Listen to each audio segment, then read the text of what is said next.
आप सभी का हमारे YouTube चैनल पर स्वागत है। अगर आप हमारे चैनल पर नए हैं, चैनल को लाइक, सब्सक्राइब, शेयर कर दें, जिससे आपको तमाम सूचनाएं, नोटिफिकेशन मिलती रहे। तो देख रहे हैं बीएड वर्सेस बीटीसी, जिसपे आप देख रहे हैं कि बिहार के high court, Patna high court से एक जजमेंट हुआ, ऑर्डर हुआ, जिस पर 22,000 बीएडओ की नौकरी पर लटक गई है तलवार। तो देखिए, वहाँ के जो याचिकाकर्ता के वकील से उनकी जानेंगे कैसे बीएड बाहर हुआ, क्या क्या दलील रखी गई, क्या 69,000 शिक्षक भर्ती और पश्चिम बंगाल शिक्षक भर्ती जो कि सब्जेक्ट टू आउटकम थी, उस पर क्या प्रभाव पड़ेगा, देखते हैं। सीटों पर बीएड अभ्यर्थी की बहाली की जाएगी। बीएड के अभ्यर्थियों ने प्राथमिकता पर ही केस कर दिया कि नहीं, डीएलएड बीएड दोनों बराबर है।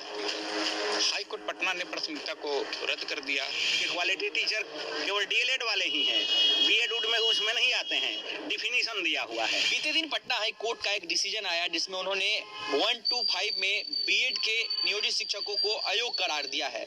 इस मामले पर जो पिटिशनर थे वीर सिंह, वो हमारे साथ है, और इस केस को लड़ रहे जो वकील थे वो भी हमारे साथ है।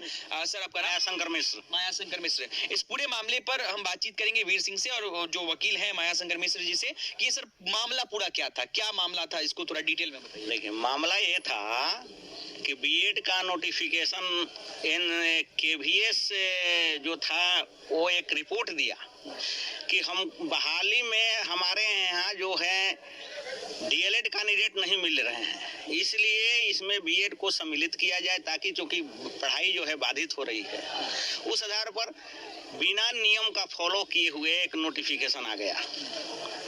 उसी नोटिफिकेशन को आधार बना करके यहाँ जो बिहार सरकार पहली बार निकाला गया जो था विज्ञापन 2012 में नियमावली जो आई थी, उसमें बीएड को नहीं सम्मिलित किया गया था। उसके बाद नियमावली में संशोधन कर करके एक नोटिफिकेशन ला दिया कि बीएड वाले को 1 से 5 में एलिजिबल है बीएड वाले। इसके पहले जो था लड़का सब फार्म भरने लगा, इसके पहले यहाँ इनिशिएट हो गया, सब कोई फार्म भरने लगा, सिलेक्शन प्रोसेस इनिशिएट हो गया। In the mean time Rajasthan high court, Rajasthan सरकार ने बीएड वाले को अपने यहाँ बहाली में सम्मिलित नहीं किया। वो लोग वहाँ आवेदन जाकर दिया कि भाई हम लोग को सम्मिलित कीजिए। उसके बाद वो लोगों ने केस कर दिया हाई कोर्ट में। हाई कोर्ट राजस्थान में जाकर केस हुआ। उसके बाद वहाँ डीएलएड वाले भी उसमें जाकर के एक केस हो गया, दोनों केस एक साथ जुट गया। उसके बाद सुनवाई चलने लगी। उसमें बीएड का जो 26/8/18 का जो नोटिफिकेशन था, उसको एनसीटी का जो गजट नोटिफिकेशन था, उसको वह कह दिया कि नहीं भाई, ये जो हाईली इलीगल है, आर्बिट्ररी है और अल्ट्रा वायरस है, इसलिए इसको सेट असाइड किया जाता है। उसके बाद बीएड वाले चले गए सुप्रीम कोर्ट।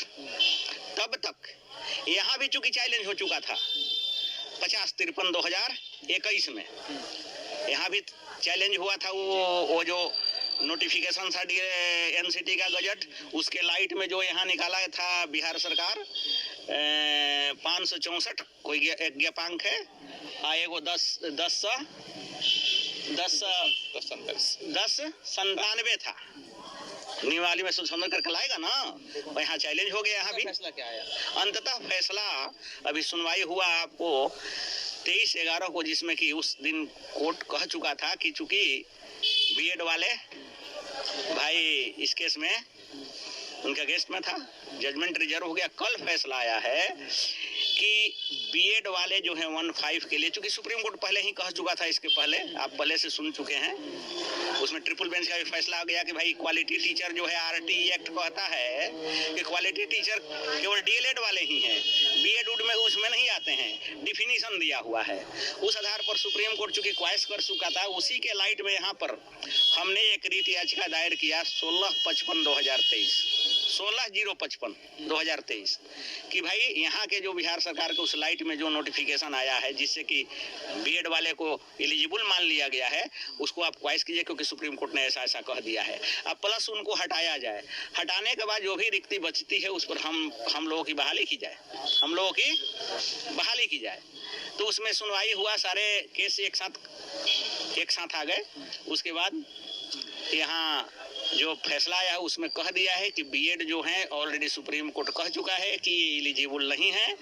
उस परिस्थिति में यहाँ हाई कोर्ट भी फैसला दे दिया कि यहाँ का बिहार सरकार का जो गजट नोटिफिकेशन है वो गलत है।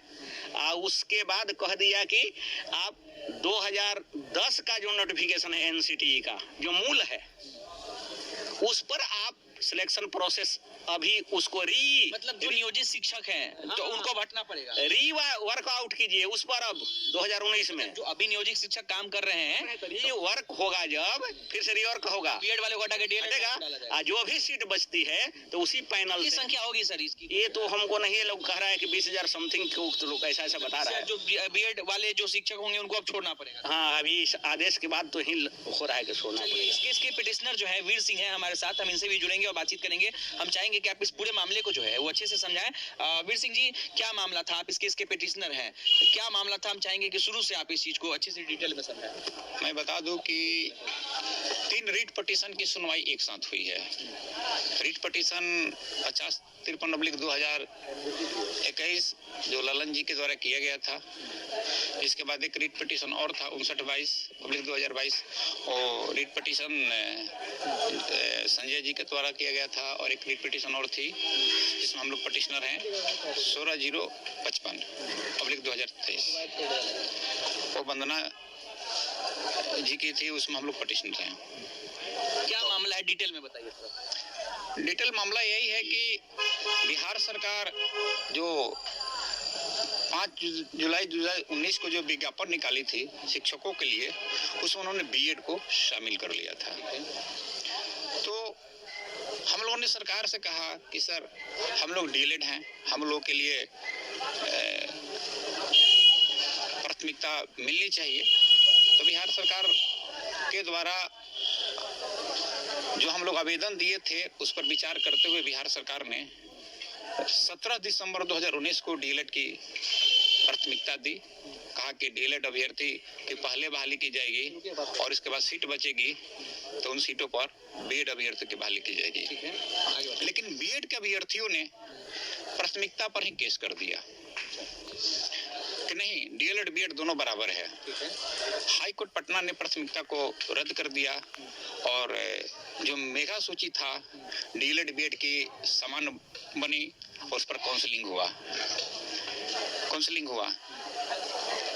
2021 में काउंसलिंग शुरू होने से पहले ही हम लोगों ने हाई कोर्ट पटना में एनसीटी गजट 28 जून 2018 के एनसीटी के गजट है जिसमें बीएड को 1 to 5 में एंट्री दी गई थी, ललन जी के द्वारा चैलेंज कर दिया गया। और सेम नेचर का केस राजस्थान में भी चैलेंज था एनसीटी गजट। राजस्थान में वहां की हाई कोर्ट ने, जोधपुर हाई कोर्ट ने एनसीटी गजट को क्वैश कर दिया। तो हम लोगों ने विभाग में जाकर आवेदन दिया कि एनसीटी का गजट अस्तित्व में नहीं है, बिहार सरकार सिर्फ डीएलएड अभ्यर्थी को काउंसलिंग करके उसको नियुक्ति पत्र दे। और तो बिहार सरकार ने नहीं मानी, अपना नियुक्ति पत्र दे दी।